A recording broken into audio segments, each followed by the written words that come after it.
Okay, moving right along. April 10th. How do my judgments cause me anguish? Acceptance of what is has ended my suffering immeasurably. Taking responsibility for every part of my life and understanding that every decision I have ever made has led me to this point, and none of it has or was a mistake. Everything worked out exactly as it needed to. It is only when I put labels and opinions on events and circumstances that cause my view to be skewed. I go from making objective observations to subjective perceptions.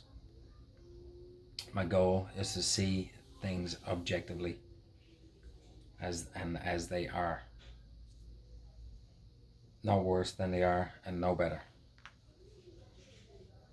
So when I see things subjectively, that's me adding thoughts to events and situations. And when I add thoughts to things, things don't go. But things just tend to. It's like a runaway train. But when I'm more objective, based off observations, and seeing things as they are, not any better than they are, not any worse than they are, then I can make better decisions overall. But a big part of that is being courageous enough to be responsible for what's happening in that moment. So it's not blaming, it's not looking outside of myself for the answers. The answers are always going to be with me. And it's my awareness, or another way of using the word perception, of my perception of what's happening. Um, Not perception based on opinion, but perception based on awareness. Um, it's my perception that helps me, I guess, understand, okay, this has happened. I can either deal with it and take positive action, or I can accept it for what it is.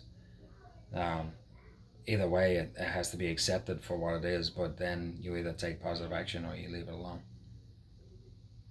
So that's it, plain and simple. It's when I judge things, it tends to create a story that ends up projecting into the future, which tends to cause me anxiety. So if I can just stay present, see the situation for what it is, where it is, and when it is, and then try to figure out how to deal with that situation. Plain and simple, the how is always going to be more important than the what. So that's it, April 10th.